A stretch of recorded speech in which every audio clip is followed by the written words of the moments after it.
media playback is not supported on this device. England's long, and often painful Ashes tour down under could be over by the time cricket fans in the UK tuck into their cornflakes on Monday morning. Barring some final day defiance from skipper Joe Root, Australia will complete a 4-0 series victory overnight.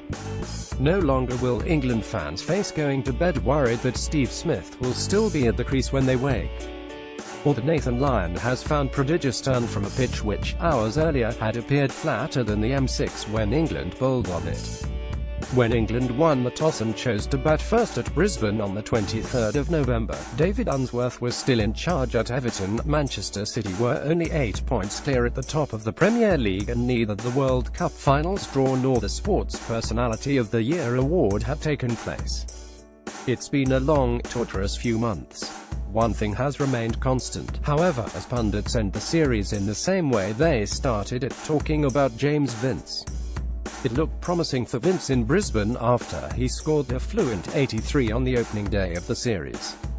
Hitting back at some pre-series comments from former Australia opener Matthew Hayden, Vince said, "If he didn't know who we were at the start of the day, he probably does now." Unfortunately for Vince, his 8 innings since have yielded 159 runs. And 6 of those 8 dismissals have been caught behind the wicket, either by the wicketkeeper or slip, chasing balls outside off-stump off the seamers.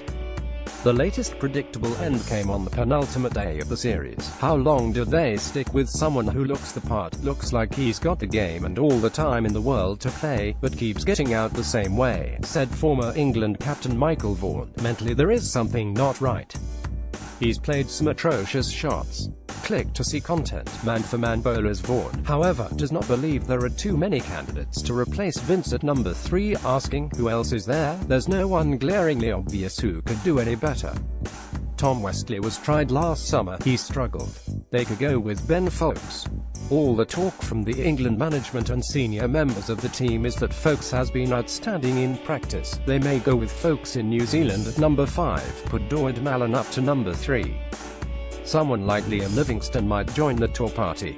But Vince is already in Australia and it's hard to bring someone over.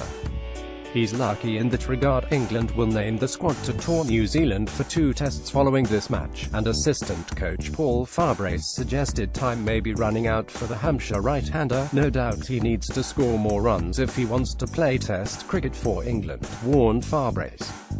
Of course 25 isn't an average that any top-order batsman wants. He's shown decent starts, some glimpses, but there comes a time when the has to stop and he has to score hundreds. Click to see content. Player by player. England's problems extend further than Vince, however. Another tough day in the field on Sunday means Root's men have gone through a series without taking 20 wickets in a match for the first time since the 2009 tour of West Indies. If England don't bowl again, the 58 wickets they have taken is the second lowest total in a 5-test series in Australia. They only took 57 in 1958-59. Legendary pair Jim Laker and Trevor Bailey did not play for England again after that series, while Frank Tyson lasted just 2 more tests. That fate is unlikely to befall the country's all-time top wicket-taker James Anderson, though Jimmy Anderson has been the only England bowler to look threatening, said Vaughan. The rest have looked mediocre. Ed Smith, another former England batsman, added on Test match special. Anderson has bowled superbly all tour. He's bowled as well in unhelpful conditions as he did when he had so much success in the English summer on this tour. There has been no evidence that Anderson is a diminished bowler. For all Anderson's class and craft, however, it is Smith who will surely be named man of the series when the end-of-series awards are dished out at the close of play on Monday. One day into the series, BBC Sport ran a feature headlined, "Steve Smith, just how good is he and how can England get him out?" A mammoth 687 runs later it appears that riddle, rather like Vince's problems outside or off-stump, remains unsolved.